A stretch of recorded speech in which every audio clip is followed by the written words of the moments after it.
Depois que você conversa com o casal que se separou, fala, olha, a gente não conversava, era impossível, era um inferno dentro de casa. E é tipo assim, não é um, dois, não, é muitos. Parece que se repete, só muda de casa, só muda de família, mas essa questão de você não saber o que o outro está pensando. Você vira dentro, mora dentro da mesma casa e aí você não sabe, às vezes, o costume do outro, né? O jeito do outro. E isso tudo vai à questão do diálogo, né? Thalia e eu, a gente tem um combinado de tudo que a gente fica chateado, falar, entendeu? Seja o que for. Ah, eu não gostei disso. Eu chegou, falo. Então, eu não gostei disso. Porque, às vezes, a cabeça do outro não gostou, mas você nem percebeu que o outro não gostou, né? E aí a outra pessoa fica remoendo aquilo e você nem sabe que a outra pessoa está remoendo. Eu acredito que isso é como se fosse lixos que você só vai entulhando. E em vez de você juntar na pá e jogar na lixeira, você vai varrendo para debaixo do tapete. E aí, num determinado momento, numa situação mais extrema, vem como se fosse um sopro debaixo daquele tapete e aquela sujeira toda vem à tona e impregna ali a sala toda, né? A sala vai ficar toda suja. Coisas que, em vez de você varrer para debaixo do tapete, você teria que direcionar para o lugar certo, né? Que seria a lixeira para você resolver o problema. Então, é uma coisa que eu vejo que é muito normal, natural não, normal nos casais de hoje em dia de não se comunicarem. Eu não gostei disso, vou guardar para mim, vou remoendo aquilo no meu coração, mas eu não vou falar. E o do outro lado também não se importa. Doideira, né? Doideira. E aí eu vou fazer um ajuste na sua linguagem. Tá. Isso não é normal, isso é comum. É comum. Normal são as pessoas se relacionarem bem e ter relacionamentos prósperos. O que são relacionamentos prósperos? Relacionamentos que evoluem. Uhum. Não é retroceder e acabar o casamento. Verdade. É evoluir. E no nosso inconsciente coletivo já existe uma crença que casamento acaba. Sim. Não melhora, piora. Piora. Porque todo mundo fala isso. Vai ver depois que você casar, vai piorar. Não é isso que a maioria das pessoas falam? Sim. São poucas as pessoas que dizem assim, nossa, casamento é maravilhoso, Sim. casa sim, vai lá, é maravilhoso, você vai viver coisas que você não vivia na vida de solteiro, casa sim. É difícil você achar uma pessoa que fala isso. É verdade. Então, isso está no inconsciente coletivo. O que a gente vê são pessoas, crianças feridas, casando. E criança não namora. Se quer casar, né? Não casa também. Então, a pessoa já vem com problemas lá da infância dela, né? Com necessidades de conexão e amor não atendidas. E ela joga essa expectativa toda para cima do outro, acha que o outro é responsável por nutrir tudo aquilo que nem ela consegue se dar. E aí vira o caos. Forte isso, hein? Muito forte. Porque, realmente, se a gente for parar para pensar, acontece, é mais comum que a gente imagina, né? Não é normal, é comum, Comum. né? E como resolve isso, Natane? Tipo, como que a pessoa, ela cresce... Pode pegar uma criança... Porque criança, vamos trazer essa analogia no caso de criança. Ela tem um processo de crescimento, né? Ela não cresce, dormiu pequena e acordou grande. Não, ela vai passar pelo processo. Ela é bebê, ela vira criança, vai para a fase escolar, pré-adolescência, adolescência, até chegar à fase adulta. Se você é um adulto que é criança, como que funciona esse processo até você chegar na fase adulta efetivamente? Então, a gente falando em criança, é uma parte da nossa personalidade que sempre vai existir, tá? A gente sempre vai ter esse movimento infantil no nosso comportamento. Só que ele pode estar em excesso ou ele pode estar em equilíbrio. Por quê? Eu sou reflexo da criança que eu fui. Você é reflexo da criança que você foi. Que foi a parte da nossa vida onde a gente recebeu aquela chuva de influências, onde a gente começou a perceber o mundo, onde a gente começou a se perceber, interpretar o comportamento das pessoas e as situações. Então, as nossas percepções determinam como a gente vai olhar para a vida.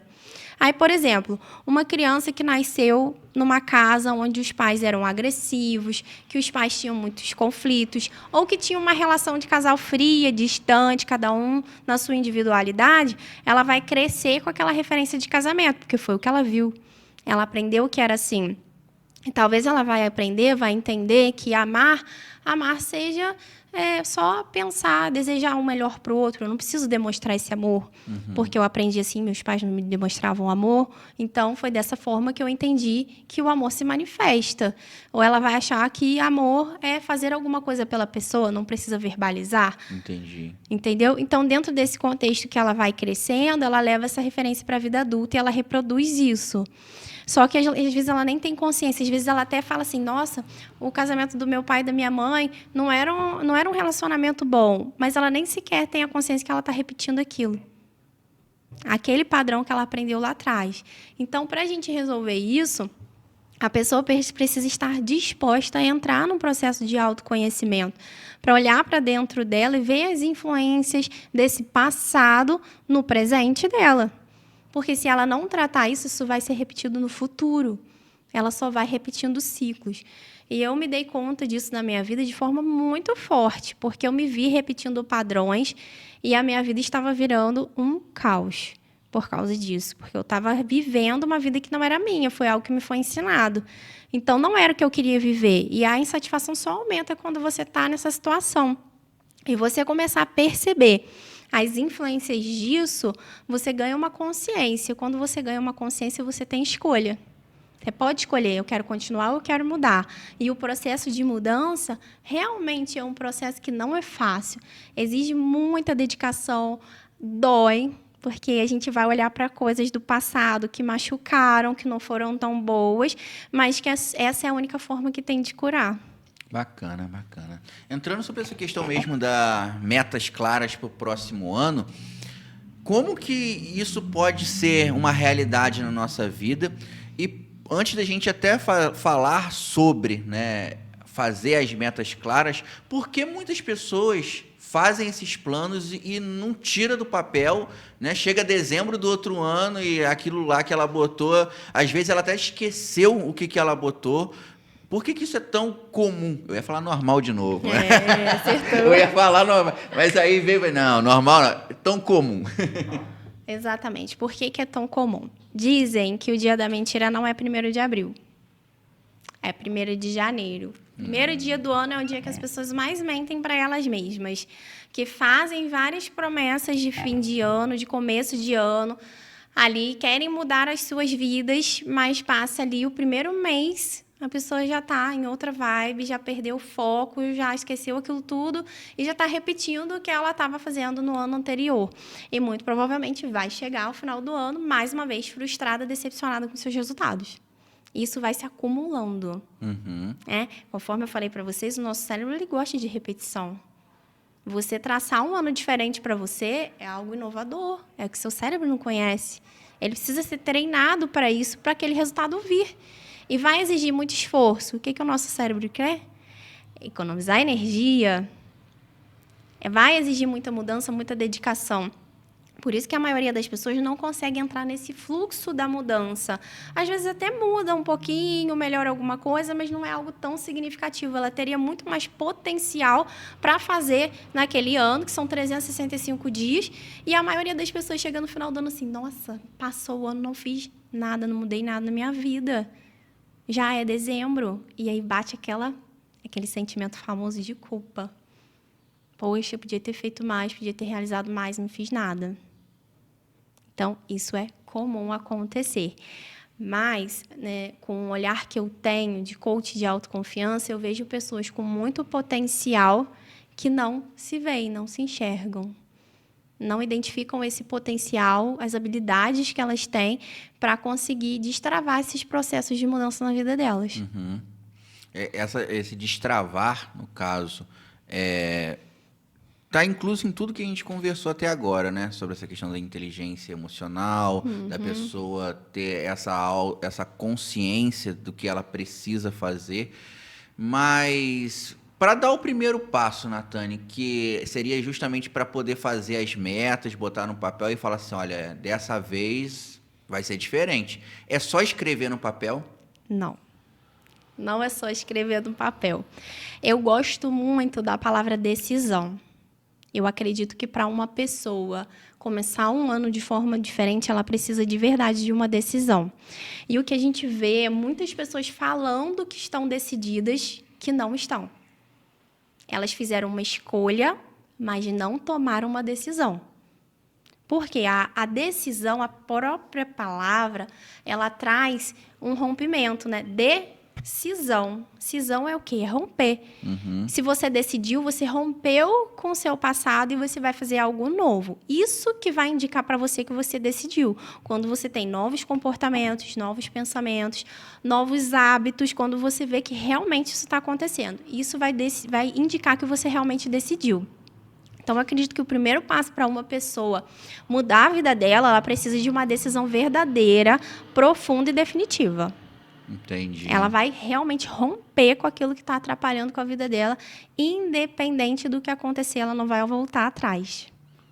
Então, dentro dessa perspectiva, nessa lista assim, de metas, seria importante ela listar também tudo que está atrapalhando a vida dela, para ela poder certeza. mapear tudo que está atrasando a vida dela? Com certeza. Como você citou do leitura terapêutica, o livro que eu trouxe nos últimos grupos de leitura, que foi os 4 compromissos, ele traz uma atividade que ele propõe aos leitores que eles façam uma lista dos compromissos que atrapalham as suas vidas. O que são compromissos? São as crenças. O que você acredita sobre você que te limita? Porque o que você acredita, você cria. Então, tudo que eu penso que eu sou, eu faço. Se eu acho que eu sou uma pessoa preguiçosa, eu vou me comportar como uma pessoa preguiçosa. Se eu acho que eu sou ansiosa, que a maioria das pessoas falam isso como se fosse falar, eu sou alegre, eu sou ansiosa. Às vezes falam até com orgulho dessa situação. Então, você vai manifestar isso no seu comportamento, nas suas atitudes. Tudo que você acredita como que você é, você se torna. Então, você fazer uma lista desses compromissos que você fez com você, de tudo que as pessoas falam que você concorda. Ah, você é desorganizado. Você acreditou nisso? Vai se tornar desorganizado. Então, você listar isso te ajuda a ganhar um componente muito importante para as metas, que é a clareza. Clareza do que está te atrapalhando. Porque como que você vai entrar, né, vamos dizer, num jogo sem conhecer seus inimigos internos? Então, você fazendo esse mapeamento já é uma preparação. Você está se preparando pelo que você vai encontrar pela frente, para os obstáculos do caminho, que é muito importante também. Por quê? Por que deu errado nos anos anteriores? O que aconteceu? Teve procrastinação? Teve desânimo? Teve esquecimento, esqueceu das metas? Tudo isso foi o que fez você não conseguir. Então, agora vamos colocar esses inimigos aí de forma bem clara para a gente olhar para eles e conseguir, de verdade, mudar essa situação.